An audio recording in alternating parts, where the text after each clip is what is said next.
Ever since I ended up in a wheelchair due to an accident 2 years ago, my husband and mother-in-law's attitudes have become noticeably harsher.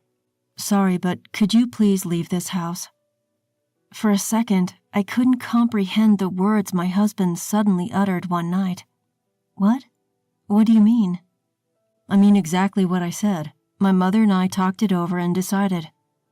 Do you mean you want a divorce? Yeah, that's it. I've been thinking about it for a long time now. You can't earn a penny.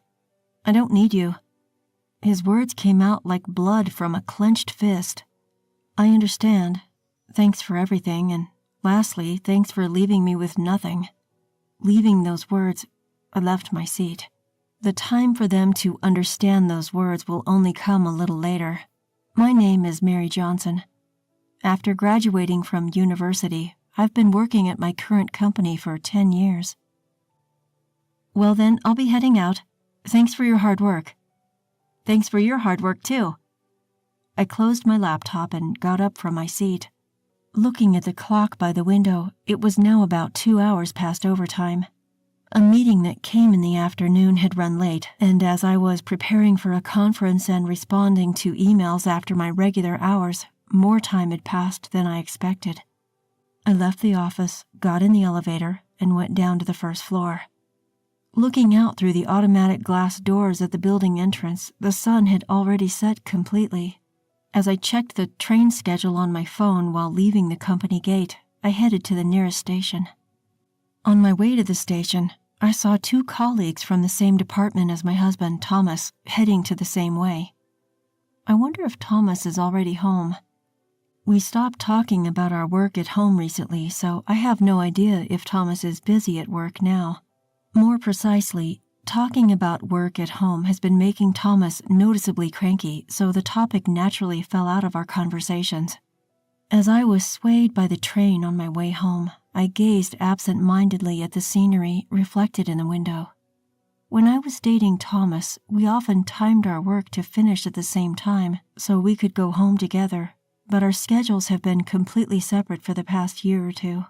I noticed a young couple standing near the door. Maybe they're college students, but I heard them having a fun conversation about a movie they saw recently. The happy scene overlapped with my memories from the past.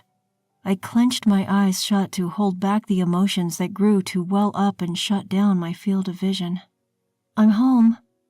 After opening the front door, I called out. While taking off my pumps and looking at the shoes lined up in the entrance, it seemed that everyone else had already returned home. Behind me, the door to the living room opened and the sound of slippers approached. Welcome home, Mary. You were late today. I'm home, mother-in-law. I'll prepare dinner right away.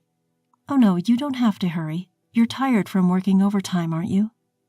No, not really. The meeting in the afternoon ran late, which is why I'm late, but it should settle down soon.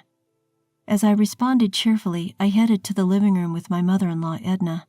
After marrying, it had always been Thomas and me, but when his father fell ill and was hospitalized, we moved into his parents' home last year and have been living as a family of 4. Welcome back, Mary. You've had a tough day, haven't you? I'm back, I reply. My father-in-law, who was reading the newspaper on the living room sofa, greets me with a warm voice. Last year, he suffered from a sudden subarachnoid hemorrhage and underwent emergency surgery. While his condition was critical for a time, he's now living without any issues after completing his post-hospitalization rehab. He has a calm demeanor, and I've liked his friendly, easy-to-talk-to personality since the first day we met. Having served as the head of the finance department until his retirement, he's well-versed in financial knowledge and has often given me tips on managing the household budget when I visited. We finish preparing dinner and gather around the table as a family. Anna came over for lunch the other day, and I was surprised at how much her daughter Olivia has grown, Edna comments. They do say kids grow up faster when they're not yours, I respond. Anna is as beautiful as ever, and having a child really brings out her feminine side as a mother, she continues. I guess so, I reply. Anna is Edna's niece and Thomas's cousin. Edna often expresses disappointment that Thomas and I don't have children. She's not too happy about me continuing to work after our marriage. and has hinted that she'd like us to have a child whenever we meet. Honestly, I've always had a hard time dealing with Edna. Especially since we started living together, she tends to bring up this topic, particularly on the days when I come home late from work. You could have had a child if it had been a little earlier, Mary. I suppose it can't be helped because you're busy with work. While I ambiguously nod along, I glance at Thomas, who is quietly eating his meal without looking at me. Thomas and I were colleagues at the same company and got married in our second year of dating. Though we were told that it would be best if I became a housewife if we had a child, we have been working together for 10 years since we got married, and we've yet to have a child. Both of us have longed for a child and have tried everything from herbal medicine to medical tests, but to no avail. While there is a sense of loneliness, we've decided to keep living as a couple and focus on our work. However, at some point, I began to feel an invisible wall between Thomas and I. Even though we married out of love and promised to make each other happy, our relationship has gradually grown cold. I think it started when Thomas began to struggle with his work. He didn't tell me anything, but I heard from a senior colleague in the same department that Thomas was distressed because he couldn't achieve the same results as his peers. Thomas is naturally a gentle person, not good under pressure, and has a habit of pushing himself too hard. I knew without him saying anything that he was feeling anxious and frustrated about the situation. However, whenever I tried to offer him a listening ear, he would stubbornly refuse to share his worries with me, repeating that he was fine and telling me not to worry. Since he continued to keep his worries from me, I couldn't press him further, and I felt helpless that I couldn't be there for him. Even so, on our days off, we'd make it a point to travel together or spend a relaxing day at home, treasuring our time together as a couple. When I became emotionally drained from the ongoing failures in our attempts to conceive, Thomas was there, silently supporting me all the way. That's why, even if I couldn't directly help solve Thomas's current problems, I intended to be by his side, creating moments of comfort and peace for him.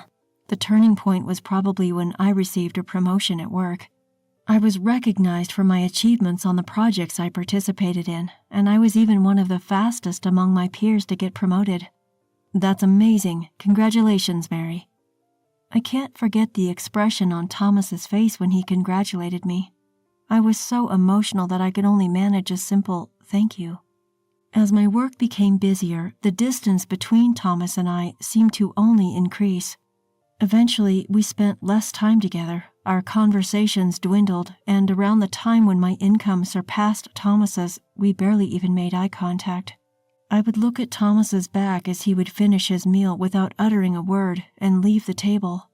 I can't help but wonder, if I hadn't been afraid of rejection back then and had tried harder to support him, could we have built a different relationship than we have now?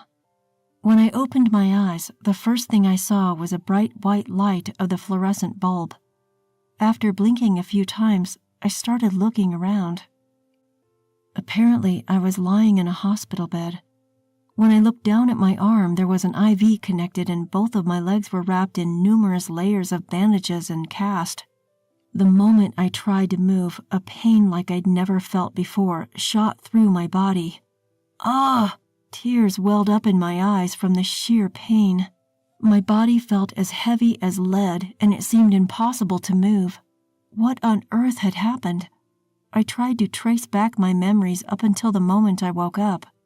I remembered going to work at the usual time this morning, finishing up a meeting and report, and leaving work on time for the first time in a while. After leaving the office, I was headed toward the station. Then it hit me. On the way to the station, which was busier than usual due to the rush hour, I remembered hearing the screeching sound of sudden brakes from behind. The moment I turned around, I felt a violent shock. I realized I'd been hit by a car, and at that moment, fear rushed in alongside the pain spreading through my body. What condition is my body in now? The sound of footsteps approached, and suddenly the curtain around my bed was opened. "Oh, Mrs. Johnson, you're awake. But you should not get up yet." A young female nurse called out to me in a rushed manner. "I understand you're confused, but your doctor will explain everything to you shortly. Please, stay calm for now." Okay. After saying that, the nurse left in a hurry. A few minutes later, the doctor arrived and told me about the circumstances of the accident and the surgical procedures. Apparently, a truck that was being driven by a drowsy driver had crashed into the sidewalk, and I was unfortunately there and got knocked over from behind. I had been urgently transported to this hospital immediately after the accident, and it had been about half a day since the surgery. Excuse me, but have you contacted my family already? We have contacted your husband and his parents who live with you to inform them about the accident and that the surgery has been completed successfully. However, they seem to be out somewhere and can't come right away. I see, thank you. Thomas is away on a business trip and his parents have been on an overseas vacation since last week. From the doctor's tone, I could somewhat imagine their reaction when they received the news. Even considering they were out, it didn't seem like the response you'd expect when being told a loved one has been in an accident. At least not to the point where someone else would hesitate to relay their reaction. I laughed bitterly, imagining Thomas's reaction when he found out I was in an accident. It just didn't connect to an image of him being worried about me. From the doctor's subsequent explanation, although there were no life-threatening conditions, the damage to both of my legs was particularly severe.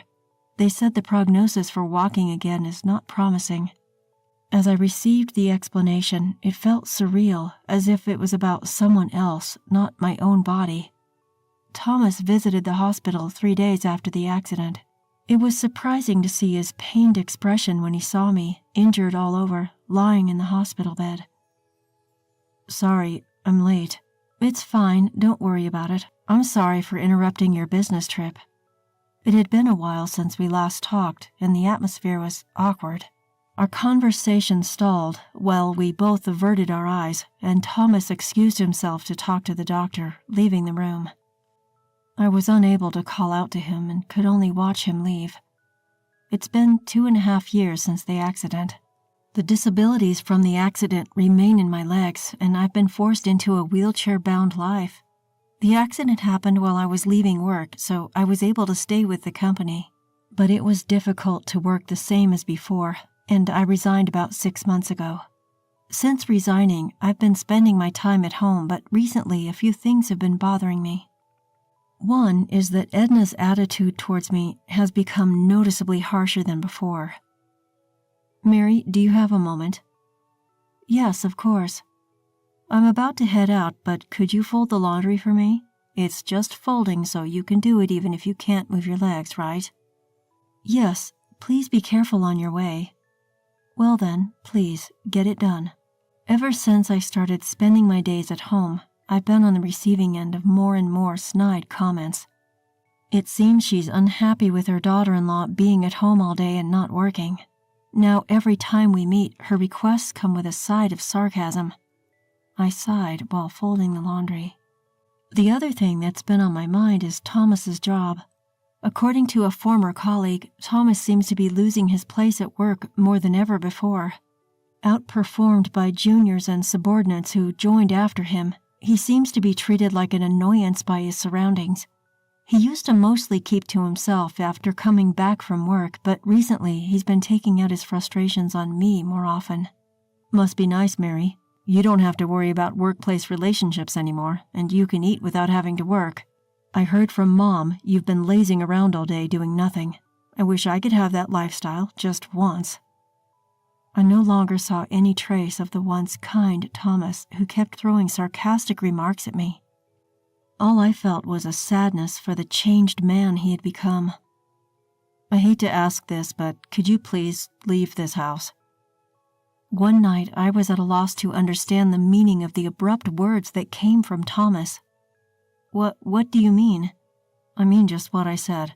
My mom and I have talked it over and decided. I turned to look at Edna, who was sitting next to Thomas. Mary, ever since you quit your job, you haven't contributed to the living expenses, nor have you helped around the house. You've just been staying at home all the time. To be blunt, it's a nuisance if you stay here any longer. Don't you think it's impudent to be leeching off of others without making any contribution to their household? Edna continued, a triumphant look in her eyes. Thomas was silent, without looking at me. Thomas has a tough job, too. Just because you're married, he doesn't have an obligation to support you anymore." I turned my eyes to Thomas, who was looking down. "Thomas is asking me to leave a way of saying that you want a divorce?" "Yeah, that's it. I've been thinking about it for a long time." "So after being together for so long, you have no feelings left for me?" "Why would there be? Of course not." Thomas began to speak as if a dam had broken. "Do you have any idea how miserable I feel every time I see your face? You must have been looking down on me, right? You must have felt superior to me every day, thinking that you were better than me." It felt as though the threads we had spun together since we met were fraying one by one. "I tolerated you because you were contributing to the household expenses, but things have changed. Now you're just a good-for-nothing who neither works nor has money," Thomas said, clenching his fist, spitting out the words as if they were blood. "I don't need you now that you can't earn money." The last thread snapped with a sound. "I understand." For the first time, Thomas looked at me. "But I have a condition. All the procedures for the divorce agreement will be carried out through a lawyer. If you agree to that, I will pack up my things and leave within the week." "Sure, that's fine, isn't it, Thomas?" Thomas silently nodded. "Well then, that's how it is, Thomas." Thomas jolted, looking at me. "Thank you for everything until now. And at last, thank you for leaving me with nothing." With that, I left. A few days had passed since I left the house. When I checked the incoming call on my phone, it was from Thomas. After staring at the screen for a few seconds, I picked up the phone. "Yes, Mary, I'm sorry. Could you please come back?" "What's this all about all of the sudden?" "I heard from my dad. Even after you quit your job, you've been covering our living expenses. You've been investing since you were working, haven't you? And now you're able to cover living expenses with dividend income." "Yes, that's right. So what? I left the household budget to you and my dad, so I didn't know anything. I thought we were living off my income, but we were mostly living off your income, weren't we?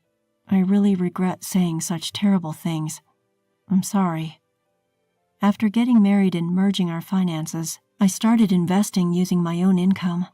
Initially, I was encouraged to do so by my father-in-law, and I only consulted him about financial management and investments. "So what am I supposed to do when I come back?" "Well, my dad says with my income alone, it's impossible to maintain the same standard of living as before. Besides, I'm not confident I can continue my current job indefinitely, so what you're saying is please come back so we can live well? You really got some nerve." I could hear Thomas catching his breath over the phone. "The reason I never said anything before is because even though my feelings have changed, I believed that somewhere you still cared about me. But you're not the Thomas I once loved anymore." "That's not true. I still love you, Mary." "There's no need for you to say anything more. All my feelings for you have vanished the last time we talked. Sorry, but whatever happens to you guys from here on out, I just don't care. Thank you for leaving me with no trust, no memories, nothing at all." "Wait, Mary, please, forgive me. I'll handle all the divorce arrangements and proceedings through my lawyer. Don't ever contact me again." After saying just that, I hung up the phone and blocked any further communication. Subsequently, the divorce process proceeded quickly, and I completely severed ties with Thomas. The only person I still communicate with is my father-in-law. "So have you had any trouble living alone since you split up with Thomas?" "No, not particularly so far." "That's good. I'm sorry for the trouble we caused you, Mary. When I heard about what happened from Thomas and my wife, I was so furious I couldn't help shouting. What's more, I shouldn't have turned a blind eye to the terrible attitude my wife and son showed you for such a long time. I'm sorry, I couldn't do anything." "No, it's okay, sir. Please, don't worry about it. In fact, I'm the one who caused trouble." After I left home, troubles at the house seemed to never end. Even after my income was lost, Thomas and Edna continued to live lavishly without reducing their lifestyle, eventually resorting to pawn their belongings and even accumulating debt. Fed up with their irresponsible behavior, my father-in-law recently divorced his wife. I see this as a good opportunity to reassess my life. I can live just fine with my current lifestyle, and I also want to take on new challenges. With that, I laughed cheerfully. My name is Alice, 28 years old. I work in childcare. Recently, I got engaged to my boyfriend Tom, and I've come to visit his parents' house for the first time. Tom is a graduate of a prestigious university and works for a renowned company. Not only is he smart, but he also has the respect of his colleagues. I've always admired him as a person. His father welcomed our marriage, even saying, "We never had a daughter. Your future mother-in-law will be thrilled." However, I've been bothered by the fact that my future mother-in-law, sitting next to him, seems upset. She's grimacing, almost as if she's angry. While I was observing her, she suddenly asked, "I heard you didn't graduate high school. Is that true? Our Tom is an elite, having graduated from a famous university. You think I'd approve of a marriage between an elite and someone of your status?" I was taken aback when she started to insult me. "Mother-in-law, how can you say such things? You're being rude to Alice." "Exactly, Mom. Your educational background shouldn't matter." Both Tom and his father stood up for me against my future mother-in-law. However, this only seemed to upset my future mother-in-law more.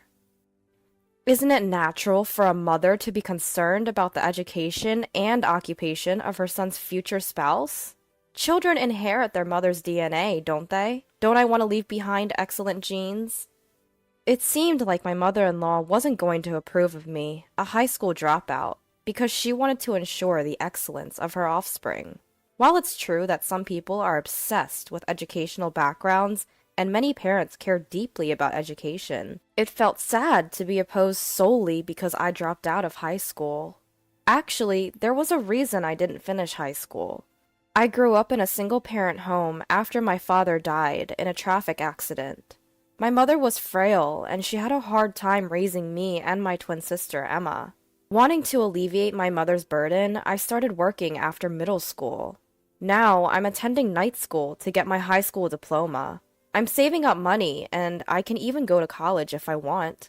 Tom is supportive of this, and he even offered to help pay for my college education. Tom understands my home environment, and if I want it, he will pay for my college expenses. Tom is such a kind person, and that's one of the reasons I decided to marry him. But my future mother-in-law seems to dislike this. Tom is an only child, so we will be living with his parents in the future, but I'm a little worried about how that will work out. A while later, I moved into my future in-laws' house. At this point, there was only a month left until our wedding. As the wedding day approached, I had to make more trips to the wedding venue for final checks.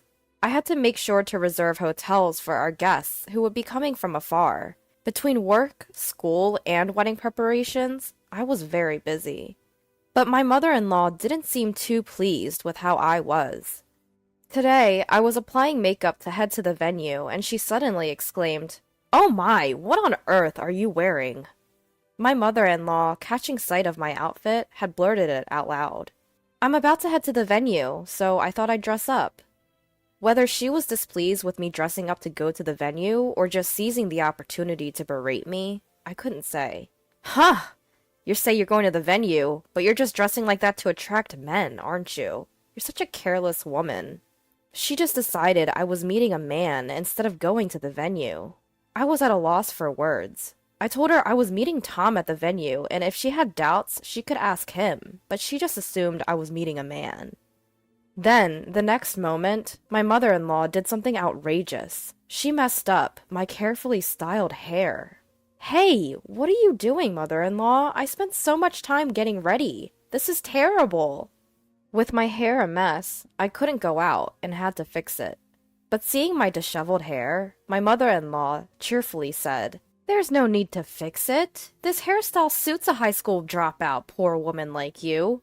You should wear your hair like this for the wedding."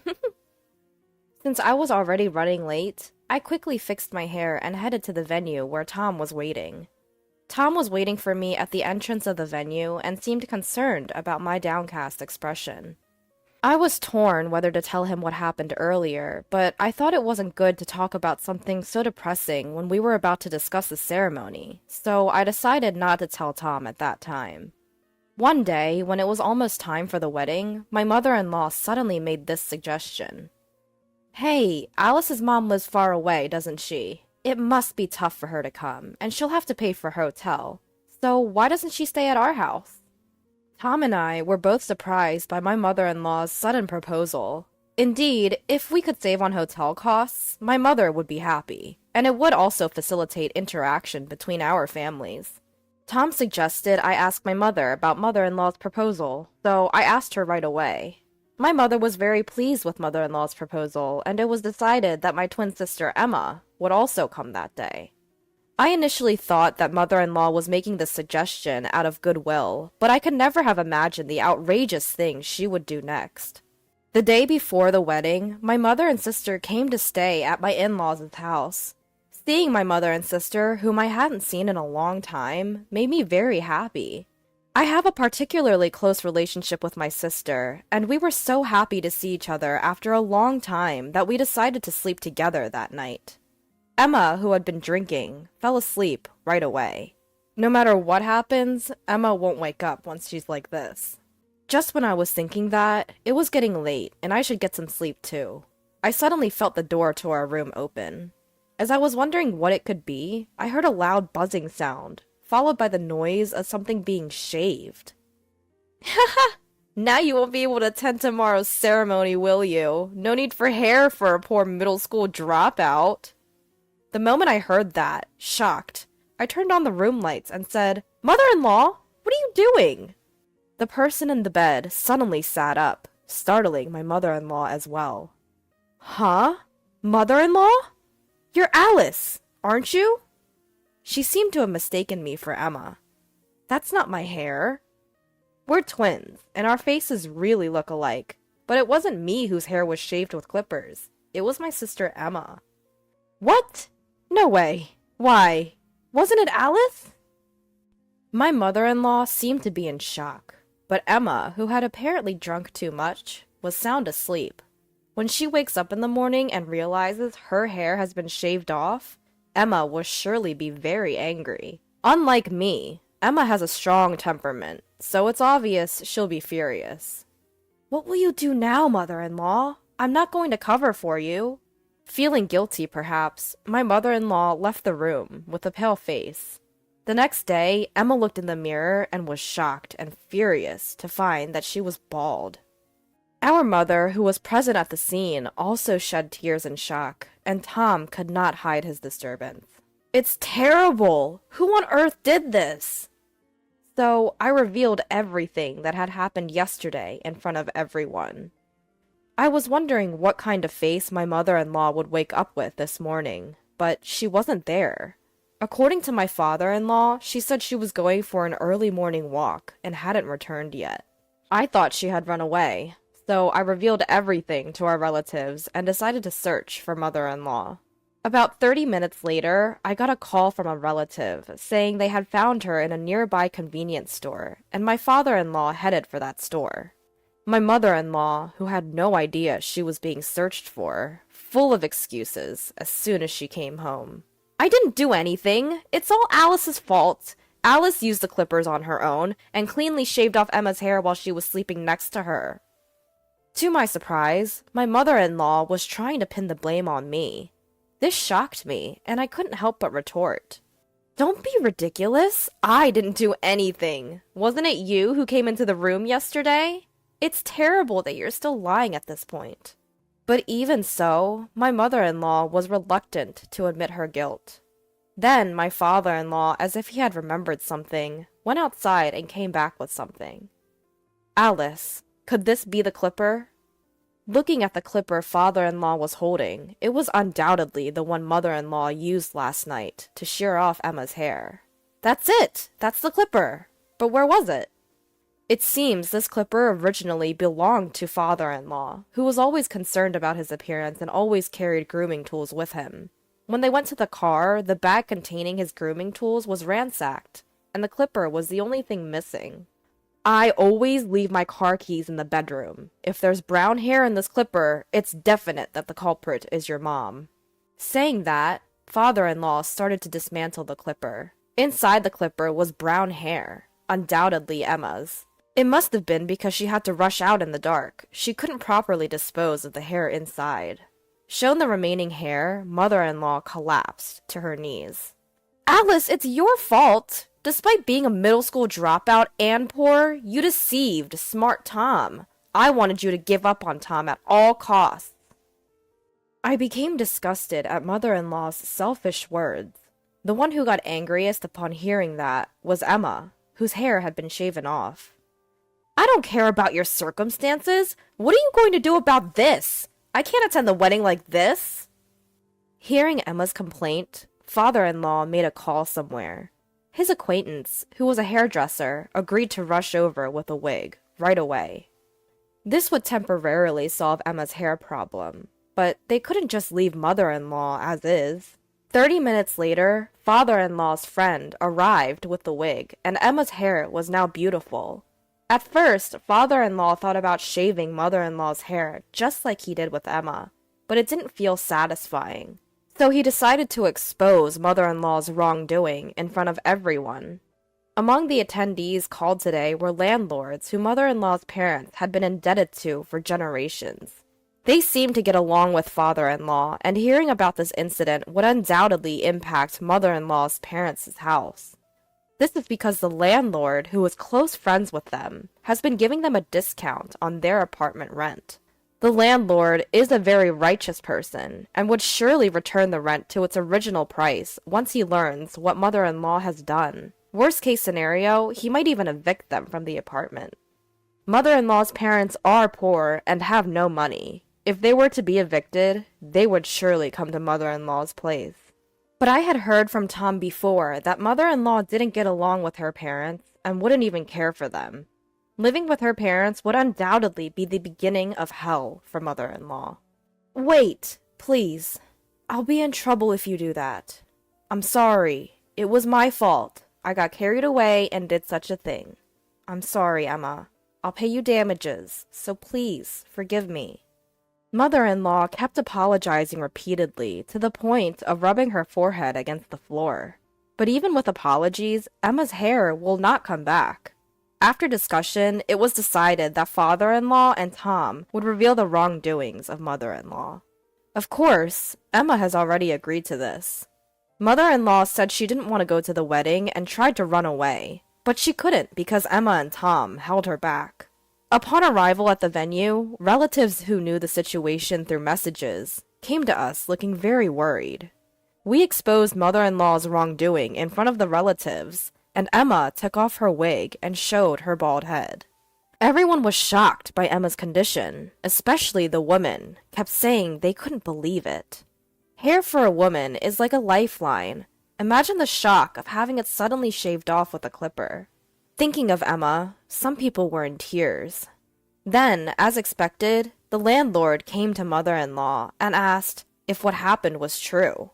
At first, mother-in-law tried to deceive him, but father-in-law urged her to tell the truth, and she finally confessed.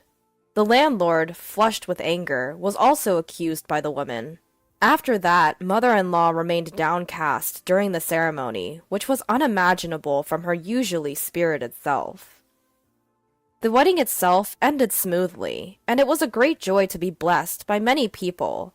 However, we can no longer live with mother-in-law in that house. It's only natural, but we decided to move into an apartment and live as a couple. Mother-in-law was panicked about us leaving the house. She cried out that it was her fault and begged us not to leave, but we can't live with her. But father-in-law felt the same. He told mother-in-law that he was going to divorce her and asked her to leave the house. Mother-in-law turned pale and clung to father-in-law, saying, "Please reconsider. Where will I live if I leave this house? You know, don't you, that I'm not getting along with my parents. If they find out about the divorce, they'll definitely tell me to come back for their care." She was trembling as if she could collapse at any moment. But when I think about Emma, I don't care about mother-in-law. I never dreamed that my hair would be shaved off while I was sleeping and mistaken for me. Mother-in-law persistently tried to persuade us afterwards, but since father-in-law contacted mother-in-law's parents, she reluctantly left the house. Currently, mother-in-law is living with her estranged parents and seems to be taking care of them. But apparently, her parents have a difficult personality, and mother-in-law is being completely worn out by their selfishness. She has called us several times to say she wants to start over, but we have no intention of living with her, so we just blocked her calls. Now, we are living happily with father-in-law in his home. The house was quite old, so we decided to renovate it together. Father-in-law built his dream study. Tom created a place to display model figures, and I decided to install a state-of-the-art kitchen. Of course, we also created a room for the child who will be born in the future, and now the three of us are living comfortably. Emma's hair, which was shaved at that time, has now become short, and it seems to be highly rated by her friends as a good change of image. She talks about that time as if it were a joke, telling various friends, and it actually complicates my feelings more. Emma, for her part, occasionally comes over for sleepovers at our family home, and I look forward to that. There may be many difficulties in the future, but I believe we can all work together and push through. My husband Robert and I were high school classmates. Our relationship started during our sophomore year school trip. I had a dream to become a doctor. At the same time, Robert had his own dream. He wanted to be a lawyer. We each pursued our dreams and enrolled in our respective universities. It seemed like everything was going smoothly, but Robert failed the bar exam 5 years in a row. After that, Robert started working in sales at a general corporation. On the other hand, I was able to become an obstetrician after 6 years of university and 2 years of residency. Congrats on becoming a doctor and achieving your dream, Amy. Robert rejoiced over my accomplishment as if it were his own. Thank you. I think things are going to get even busier from now on. I'm sorry if I have to cancel our dates more often than before. I had been called in for some emergencies several times during my residency. As a full-fledged doctor, I would have to work with more responsibility, especially in obstetrics. We can't schedule a baby's delivery date. We have to be ready 24/7, 365 days a year, whenever the baby decides to be delivered. There would be no time for dates or anything like that. Feeling guilty, I apologized to Robert. He replied, So, why don't we just get married? Huh? Get married? Yeah, that way we can always be together. You can go to work whenever you need to. If we have a child, and you suddenly have to go to work, I'll support you. Surprised by the sudden proposal, I felt comforted by his reassuring words. I remember tearfully saying, Thank you. I appreciate it. OBGYN is the only field that deals with the birth of life. Of course, we also treat diseases, but there's a joy in this field that can't be found anywhere else. It's a job I could call my calling. I'm currently 35 years old. I've been working as an OBGYN for 9 years now. I've witnessed many births and delivered many babies. However, Robert and I have been married for 7 years, and we don't have any children. We both love kids, and Robert was eager to have many when we first got married, saying, I want a lot of kids. I'll work hard. But that enthusiasm has faded over time. I thought that having children was a blessing, and there was nothing we could do about it. But that no longer seemed to matter. Recently, we hardly ever go out together on our days off. Robert seems to be busy with something in his room all the time. He has put a lock on his room and always locks it when he is inside. We used to sleep together in the same bedroom when we first got married, but because of my work, I sometimes had to leave the house in the middle of the night, so we decided to sleep in separate rooms to avoid disturbing Robert. Also, when I work late or night shifts and I'm not home, Robert also comes home late. I know this because we have a dog at home. We've installed a pet cam in the living room where the dog's kennel is, so we can always watch our pet. The camera is set to send a notification to our phones when someone comes home, so I always know when Robert gets back. Of course, Robert knows about this camera, and we can both view it from our phones. One day, I received a notification on my phone at an unusual time. It was on a day when I was working a night shift, but it seemed like Robert had returned home at the usual time. Normally, I wouldn't mind, but the sound of that notification felt odd. Since I was on break, I immediately checked my phone. On it was a video of my husband and a woman's legs in a skirt. "What's this?" I inadvertently exclaimed aloud in the break room. The other nurses around me asked what was wrong, but I replied with a feigned smile, saying it was nothing. After that, the notifications of Robert getting home at the usual time hit more often on the days I worked night shifts. However, whenever I checked, only the woman's feet were visible. Even if I confronted him about it, I thought Robert would play dumb, so I marked the days I was on and off duty on our calendar at home. Then, on that day, I decided to wait for Robert to come home with someone. That person was my younger brother. In fact, I had left my dog at my brother's place since the day after I found out about a woman coming over to my place. I felt guilty about leaving the dog alone in a house where I didn't know when Robert would bring the woman again. I waited in my brother's car for 30 minutes. Robert returned home right on time. There was a woman walking with him, her arm linked with his. Seeing this, I thought I would lose my composure, but maybe because my much younger brother was next to me, I strangely kept my cool. I immediately started recording a video with my phone. My brother-in-law is bold. Doesn't he worry about being seen by the neighbors? My brother said after I finished filming the two who had comfortably walked into the entrance. Yeah, there must be neighbors watching.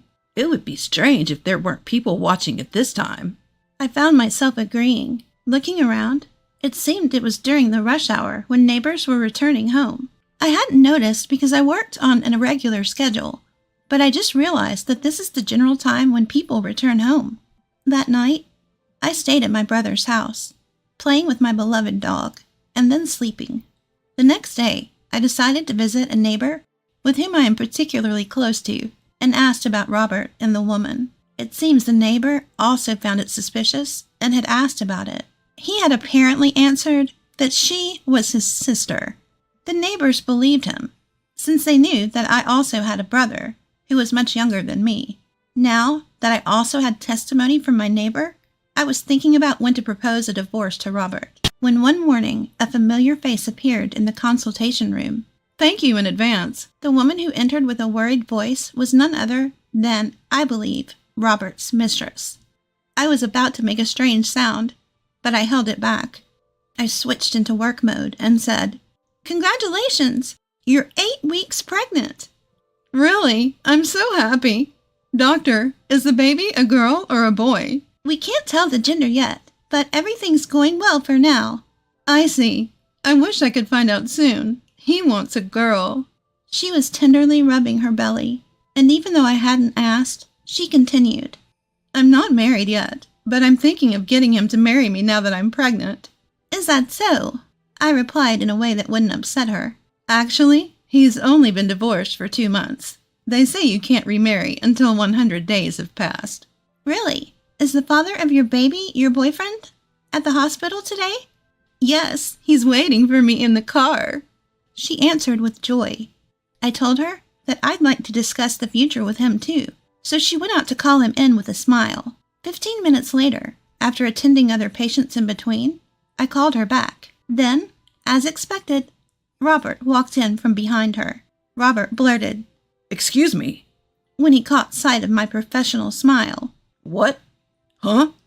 Why is Amy here?" Saying that, he looked at the nameplate on the office wall and muttered, "No way." "I work under my husband's surname, not my maiden name. Many female doctors continue to use their maiden names, but in my case, my maiden name was quite rare and difficult to pronounce. However, Robert's last name is the most common surname in the States, so he probably didn't pay much attention to it. At the hospital where I work, there happened to be no doctors with the same last name in the same department, so I only used my last name on the nameplate. Seeing Robert's disturbed look, the woman looked puzzled. "Amy, that's me, right? We came in together. Of course I'm here." I was stunned by her words. His lover's name is Amelia. Certainly she is Amy. However, calling your wife and mistress by the same nickname is beyond despicable. Being cornered by his mistress, Robert stammered. No, this is a bit... So I decided to explain for her. Amelia, my name is Jamie. I'm also Amy. What? Bobby, you've been cheating? Bobby? I nearly burst out laughing at the reality of a 35-year-old man being called Bobby. Huh, I see you have her call you Bobby. Did you tell her where I work? No. I forgot that you worked here. Robert was taken aback. It seemed he either didn't care or never asked about where I worked. Despite that, his mistress was confronting him. Bobby, who's this woman? No. Robert was unable to explain. Well, that's not surprising, considering that, according to the story I just heard from his mistress, Robert has been divorced from me for the last 2 months. Faced with Robert's silence, I decided to confront the mistress with reality. Amelia, I am Robert's wife. What? Robert, so you lied about getting a divorce to marry me? That's when Robert spoke up. That's not it. For now, just be quiet, Amy. What are you talking about? We need to clarify this. You've been deceiving me, haven't you? I said be quiet. Robert seemed very flustered. Well, of course he would be. No one could remain calm while being accused by their mistress in front of their wife. When did you start seeing Robert? About a year ago. Unlike Robert, the mistress answered my question honestly. I see. So, you were aware that Robert was married when you started the relationship, correct? But Bobby said that his wife was constantly cheating and their marriage was already in ruins. Regardless, having a relationship while knowing he's married, your act is subject to compensation. I responded with a smile on my face. But he's already divorced, right? We're not divorced. At this point, Robert tried to silence the mistress once again. However, this sparked an argument in the examination room. Several nurses noticed the argument and came into the room. Since this could interrupt subsequent consultations, I called for security to escort the two out. That night, I decided to have a discussion with the two of them at a coffee shop. I thought about some strategies and called my brother during lunch to explain the situation and ask him to join the discussion at night. After hearing the whole story, my brother asked, I know it's a weird question, but why did you guys not have any kids? Upon hearing that, I exclaimed, That's it! Thank you, little brother! And embraced my brother in a childish way, ruffling his hair. This would certainly be another blow to Robert. Stop it! My brother pushed me away, but left me with some supportive words. Let me know if there's anything I can help with. I'm not afraid of anything anymore. From here on out, I'm going to hit them with the most severe punishment. That night, as my brother and I waited for them at the coffee shop, they appeared, and the first thing they said was, You're also having an affair, aren't you? At these words, my brother spoke up. Long time no see, brother-in-law. How have you been? Huh? Brother-in-law?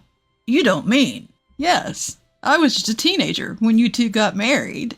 My brother and I are 9 years apart. He's grown quite mature over the past 7 years, so I guess it's understandable that he didn't recognize him. Furthermore, my brother added, I'm here today as a witness, so please keep that in mind. Fixing Robert and his lover with a sharp gaze. Huh? A witness? Robert looked shocked. In fact, my brother had become a lawyer. Moreover, a lawyer who specializes in divorce cases. He knew about Robert's multiple bar exam failures and had been considerate not to mention it. More importantly, let's continue our conversation from earlier. Here, I brought this. I presented an envelope. Inside was a divorce paper, with my part already filled out. Fill this out. Right now. What a considerate woman, bringing the papers herself. Robert retorted, now looking rather smug, and quickly filled out the papers. Robert's lover, seemingly excited, said, Now, after 100 days, I can officially be Mrs. CEO. However, I immediately asked her, Mrs. CEO? What are you talking about? Robert said he's the CEO of a top-tier company. Robert's eyes started darting around. Yeah, that's right. I couldn't stop laughing. Seeing me doubled over in laughter, Robert's lover looked perplexed. What's so funny? Oh, I'm sorry. Who did you say is a CEO? Robert's just an ordinary office worker. And the house? It's under my name. Also, there's no waiting period for men to get remarried after getting a divorce. Upon hearing this, Robert's lover was livid. What? Robert, how many times were you gonna deceive me? I've had enough. I thought you loved me. Well, I thought you were rich and had a big house. Otherwise, why would I fall for an old man like you? Seeing the two bicker, my brother and I couldn't help but crack a smile. Now it's time to send my husband further into the abyss. I swiftly handed Robert some documents. What's this now? Robert took it bluntly, tearing open the envelope. Upon seeing the contents, his face turned as pale as a sheet. What is this? Do you remember when we had trouble conceiving and had ourselves checked? This is the result from back then. I didn't mention it because I knew you had some ego. Is this mine? Yes. It seems you can't have children. So who's the father of the child inside her, I wonder? I presented him with the test results we had done years ago. According to the results, Robert was infertile. I had not mentioned it to him since I'd come to realize that even without children, we could still be happy together. Upon hearing the news, the other woman didn't consider her surroundings and began to make a scene. I didn't know you were infertile. Wait, so it's not my kid?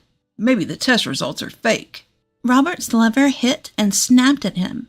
If you're seedless, it's someone else's. I didn't know who the father was, so I was planning to marry you because you earned the most. Hearing that, both my brother and I were left speechless. The two of them kept arguing, so he tried to calm them down, worried they disturbed the other customers. But they were unstoppable. My brother, as a lawyer, began to explain to them. He said I would be demanding compensation from both Robert and his mistress. The two of them cried. We don't have any money. But that wasn't my problem. My brother told them if they continued to complain, he'd take them to court, and they finally agreed to pay. The next day, I quickly submitted the divorce papers and kicked Robert out of my house. After that, Robert, who was incapable of doing any housework, couldn't live alone, and was disowned by his parents, and ended up marrying his mistress, Amelia. Moreover, he desperately wanted a child, and decided to raise the unborn child as his own, although they didn't know who the father was. Amelia probably figured it would be cheaper to raise the child together and share the burden of the compensation than to pay it on her own. Robert started working like a mule to pay the compensation for both of them. Once Amelia gave birth, she planned to put the baby in daycare and get a part-time job. Meanwhile, I sold my house and stayed with my brother until I found a new place. As I was preparing to move into my new house, my brother asked me not to leave, but I brushed it off saying, "You'll never get a girlfriend if I'm around." Of course, I took the dog, and we are now living together in our new home. Moving forward, I plan to continue working and being involved in bringing many more lives into the world. I realized I had been deceived during the first New Year's after marrying my husband, James. While helping with the holiday meal in the kitchen, my sister-in-law Emily made a snide comment. "Susan, are you bad at cooking? Make the presentation nicer. It's killing my appetite." I am no culinary genius, that's for sure. I struggle with presentations, but I was doing my best. Still, I thought it was unnecessary for her to call me out like that, especially with other female relatives around. I'm sorry. I usually don't pay much attention to that. I would appreciate some guidance. Just as I sincerely asked for help, my mother-in-law Tiffany interrupts and says to me, "Plating food is basic, right? Especially when it's James' favorite dish. You've never cooked it at home, so you don't have a sense of how to plate it, do you?" Poor James. He married a wife who can't even cook properly. There's a reason. You have been divorced before, you know. Did your ex-husband cheat on you because he got tired of your bad cooking and careless personality? Tiffany and Emily took turns making these comments and finally walked away looking annoyed. They complained but never actually helped. Instead, another female relative stepped in to assist me. What surprised me more than being criticized for my lack of cooking skills was the drastic change in their attitude towards me. 6 months ago, I remarried. After divorcing my cheating ex-husband 2 years ago, I met James, who is younger than me. We hit it off and quickly started talking about marriage. Both James and I love spending time outdoors, so we went fishing and camping together. We decided to get married. James is active but kind, and I felt comfortable around him. I was worried whether his family would accept me, a divorcee. But when I visited his family home, they welcomed me warmly, and my worries vanished. It's nice to meet you, Susan. If you're okay with our son, please marry him. Good for you, James. You found a kind wife. I had some interactions with my previous husband's family, but we never got close. They were wealthy and formal, and I, being an ordinary person, couldn't fully understand their values. So I was honestly worried about getting along with this new family. But I thought everything would be fine since they welcomed me warmly. That sense of security must have been fake. Throughout my stay, Tiffany and Emily kept bad-mouthing me. I was shocked by their change in attitude. On the night of January 3rd, I finally returned home and felt relieved to the point of tears. Then, in August, during the summer vacation, my husband suggested going back to his family home, but now my anger and sadness had faded, and I thought maybe they were just stressed out at that time. It's not very popular to drag on and complain about the past few days. I was still a bit scared of Tiffany and Emily, but I thought I could manage for a few days. So I decided to accompany my husband back to his family home. Let's buy lots of gifts to make them happy.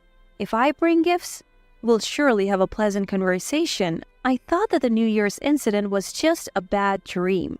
I kept thinking that until we arrive at my in-laws' home, which is in a coastal town in the neighboring state. We drove half the day, and due to traffic, we arrived in the evening. Welcome home, James. Susan. Tiffany smiled warmly, happy to see her son after a long time. She also gave me a kind smile. Emily, standing next to Tiffany, accepted the gifts and thanked me with a smile. I felt relieved. I was right. That day, they were just in a bad mood. James. Dad and the uncles are at their usual bar. Why don't you join them? They all seem to want to see you. Really?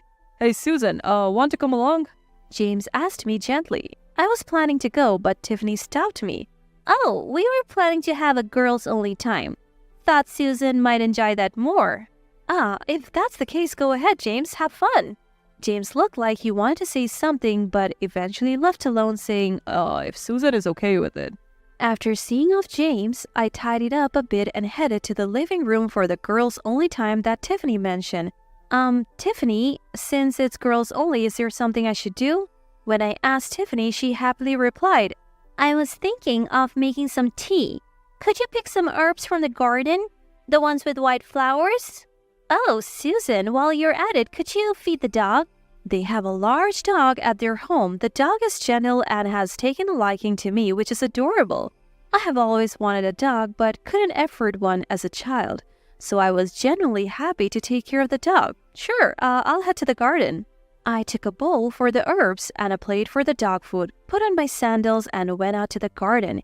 Immediately after, I heard the sound of a log. I turned around in a panic. Tiffany and Emily were watching me through the window smirking. That's when I realized I had been tricked by Tiffany and Emily again. They had intentionally given me a task outside. They even sent James away and kept me here under the guise of a girls-only time, all to lock me out? Tiffany and Emily are terrible people who take pleasures in such childish malice. They ridiculed me for being a divorcee and bad at cooking during New Year's, but that was just talk. This time they actually locked me out. Come on, this is a joke, right? Let me in. I knocked on the window, but Tiffany and Emily didn't even touch it. A woman like you, raised by a single parent and bad at housework, doesn't belong in our home. We don't need to feed you or give you a place to sleep. If you still want to stay, why not sleep in the doghouse? It's a large doghouse. They're suggesting that someone as petite as me could fit in there? Hilarious, Susan. You've become a dog. Emily clapped her hands and laughed. This is cruel. Stop it, please. But they just laughed and didn't lock the door. I wondered how to get back inside but realized that even if they let me in, they would probably continue to mistreat me. Then it hit me. My car keys were still in my pocket. If I can't go inside the house or join my husband, I can just kill time outside, I thought. I took something out of the car and quickly set it up. Tiffany and Emily, surprised by the noise outside, opened the curtains to see what was going on. What on earth is she doing? Tiffany covered her mouth in astonishment. And for good reason. What I had taken out of the car and set up was a tent we used on last week's camping trip. They probably never expected me to opt for outdoor comfort. Stop it, you are ruining the lawn. You are so rude. You are never setting foot in this house again. Ignoring Tiffany and Emily, I decided to make myself some hot coffee on a small camping stove I had left in the car. Even though it's summer, it had been cloudy all day and it got quite chilly as night fell. It's a season for iced coffee, but hot coffee felt more satisfying. Before I knew it, the family dog who had come out of the doghouse came over to warm up by the fire. Sorry for the noise. Oh, right. I was supposed to feed you, wasn't I? Here you go. I put the plate of dog food I had left on the ground in front of him, and he started eating with gusto. When I petted him, he let out a happy little bark. I thought I had no allies in this house, but with this big, gentle dog here, I knew I would be okay until my husband returned. But my husband had left in the evening. If he's drinking, he won't be back for a while. Let's go into the tent. You can come too. I lay down in the tent with the dog. I petted the dog sitting next to me and noticed that despite his fluffy fur, he was quite thin. It must have been a long time since he had been petted, as he was snorting happily. Maybe this dog doesn't get much attention? Is this the first time he's been petted in a while? He seemed really happy. I started to worry more about this dog than about myself. Shall we go find them? No point staying here. The dog probably didn't understand my words, but when I spoke, he barked and seemed to nudge me forward. I folded up the tent, got in the car with the dog, and drove into town. I parked the car in a random lot and walked around the town with the dog. There are so many bars, it's hard to tell, I said to the dog as we walked, but he led the way. However, I heard familiar voices coming from a bar in the direction the dog was heading. It was my father-in-law Thomas and James. The dog must have led me here by recognizing their scents or voices. Sure enough, when I entered the bar, my husband looked surprised. Susan, what are you doing here? And you brought the dog? I felt a sense of relief at finally seeing another human, but there was something else I needed to address. Is this place pet-friendly? Can the dog and I come in? The bar's policy was against it, but Thomas and his relatives were regulars, so they made an exception. Susan, it must have been cold outside. Here, have a drink. I took a sip from the glass that was handed to me. Delicious, not just the drink, but the kindness of my husband's relatives, who were meeting me for the first time, warmed my heart. I kept drinking as they encouraged me to have another glass and another, and soon I felt the alcohol taking effect. When you're tipsy, you start to say things you have been holding back. Tiffany and Emily locked us out, so we had no choice but to come here, I said. I couldn't stop talking about what happened today and on New Year's. I might be judged for it. If I were sober, I might have worried about that. But I was drunk and didn't care, and everyone, including my husband and Thomas, listened intently. After I finished speaking, one of the relatives said, "Again? Those two are at it again?" That triggered a flood of stories about Tiffany and Emily. They did the same thing when they were supposed to be taking care of James's grandmother. She eventually moved into a nursing home because she couldn't take it anymore. And it's not just that. They don't even take care of that dog. They leave it all to their husbands. When the uncle said that, Thomas finally spoke up. I thought about divorcing them when they mistreated my mother, but what they did to you, my son's wife, is unforgivable. I can't take it anymore. Thomas stood up. When we returned home, Thomas finally confronted Tiffany and Emily. Let's get a divorce. Leave now. But Tiffany and Emily fought back. Susan is also to blame. She set up a tent and even took the dog into town. That's so unreasonable. I don't see it that way. Kicking someone out into the cold is what's unreasonable. What do you think family is? I wanted to get along with you, but I have reached my limit. I don't want to consider people like you as family. Tiffany and Emily glared at me, but then they screamed. The dog had growled at them. Thomas spoke as if he were looking at something pathetic. You never took care of that dog. You didn't feed him or walk him. You're not even worthy of being his owner. It serves you right to be growled at. You're not part of this family. Leave now. Thomas made them pack their bags and kick them out regardless of the time. Tiffany and Emily left without arguing, probably because Thomas was so intimidating. They didn't have much in terms of assets, so they ended up living in a small apartment to save money. But they were spendthrifts to begin with, so they soon ran into financial difficulties. Not only does Tiffany have to worry about everyday expenses, but she also has to pay alimony. She's probably struggling with Emily, both of them working hard at jobs they're not used to. As for me, with Tiffany and Emily gone, my husband and I decided to move in with Thomas so he wouldn't be lonely. Changing jobs was a concern, but I found a new one sooner than expected, so that was a relief. Since moving, life has been joyful every day with kind-hearted Thomas, my loving husband, and our pet dog, who's become like a friend to me. Relatives also started visiting more often. Surrounded by lively people who love alcohol, learning about various delicious drinks and enjoying conversation over drinks has become one of my hobbies.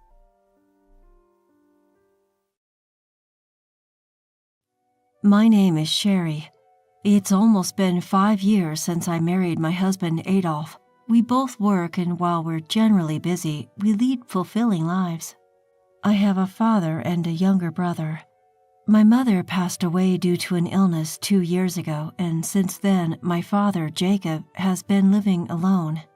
When my mother passed away, I was worried about him. I talked to Adolf and expressed, I'm concerned about my father. I'd like to live closer to my childhood home. With that, Adolf and I decided to move closer to my family home after my mother's passing. We could have moved in with Jacob, but he declined our offer. When I suggested, Dad, I worry about you living alone. Let's live together, he replied, You're as strict as your mother, and I want some freedom in my life. That certainly put me in my place. I do tend to nag like my mother, and I've reprimanded Jacob for never doing any housework and always relying on my mother. I guess he thought it would be a hassle and wouldn't get any peace living with me. I was still worried about Jacob, but I didn't think it necessary to force him to live with us if he was against it, so we ended up just moving close to my childhood home. I'd visit and cook meals for him regularly, and we would engage in trivial chats. I thought this level of distance was just right.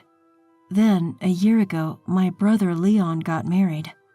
Before his marriage, he was living alone, so we didn't get much chance to interact, but I was still overjoyed when I heard about his engagement. Leon's wife, Kira, is a lovely person, and initially I was delighted to have such a sweet sister-in-law.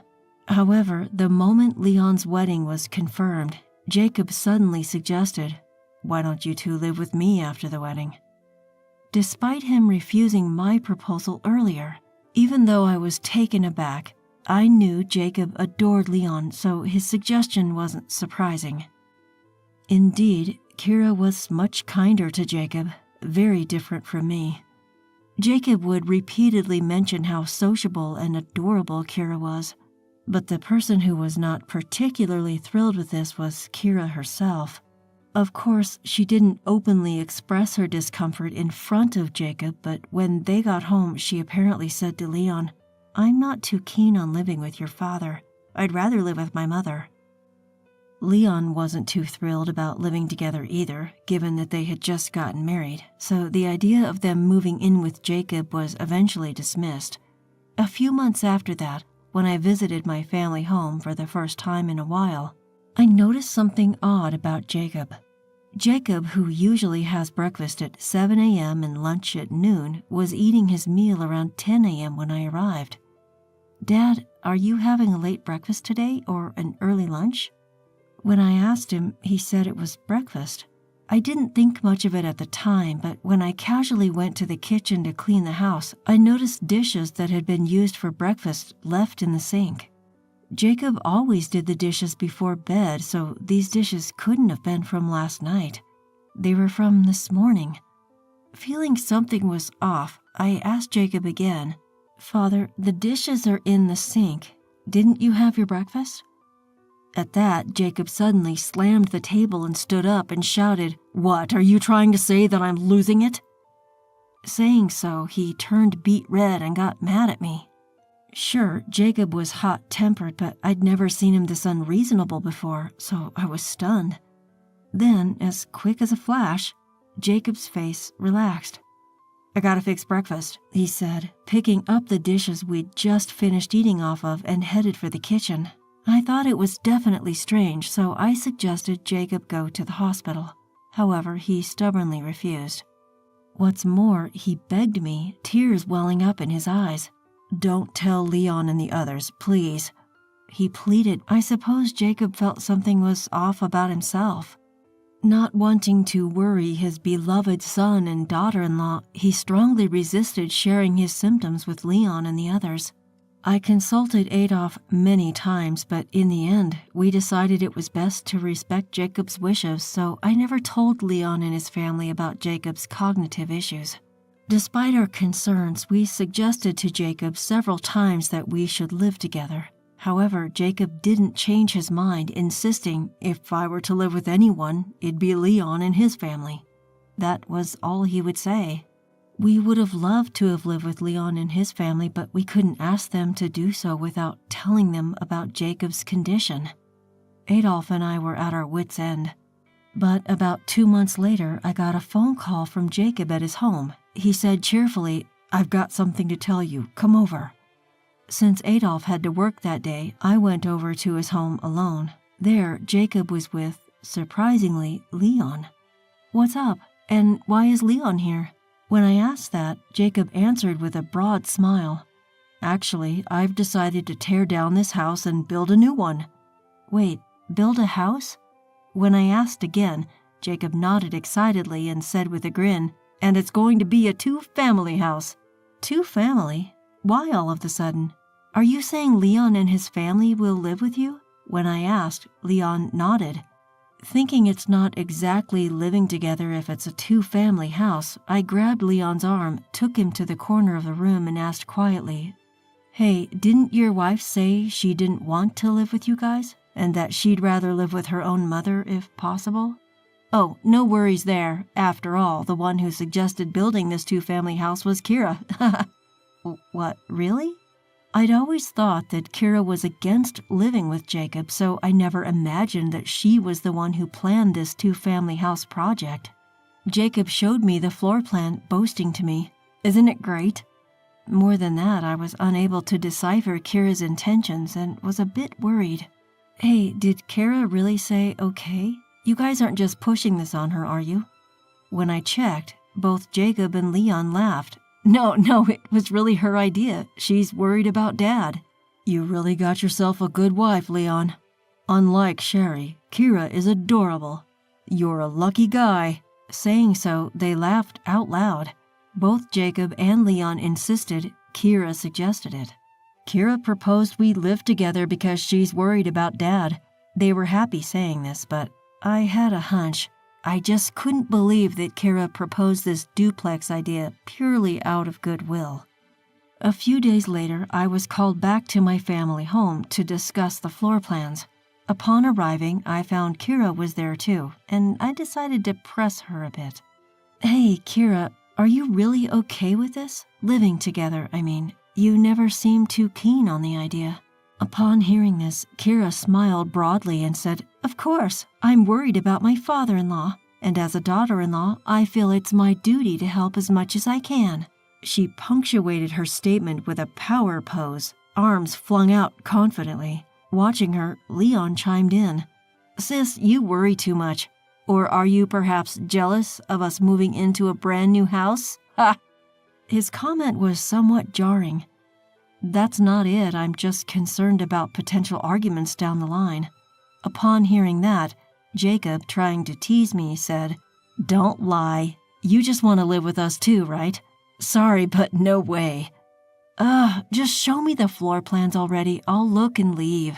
I sighed. While we were in the midst of this back and forth, Kira's phone rang. I'm sorry, it's my mom. I'll take this outside, she said and left the room. Jacob and Leon showed me the floor plan, bragging about this room and that detail for what felt like an eternity. Yet something about the floor plan nagged at me. Hey, what's this big room for? Was it there when you showed me last time? When I asked that, Leon began to explain. Oh, that? Kira requested that room, Leon began. She said we could use it freely and it could serve as a guest room when someone comes over. Jacob chimed in, seemingly impressed. Kira really thinks of everything, huh? What a good kid. But something about that room didn't sit right with me. It was about twice as big as any other room. A guest room, isn't it a bit too large? It's the biggest room in the whole plan. At my question, Leon and Jacob gave troubled looks. Well, Kira really insisted on this room. If Kira wants it that way, then it's fine. You shouldn't interfere, they concluded. Feeling rather annoyed at this point, I decided to head home. I'm leaving, I announced and stepped out of the room. As I did, I heard Kira's voice. She was still on her call, her voice just audible. I hadn't intended to eavesdrop, but I couldn't help but overhear her conversation. Yeah, it's fine, Mom. I've made sure to create your room. Don't worry, they'll do as I say. Once you start living with us, I'll kick out the old man. She was telling her mother, clearly.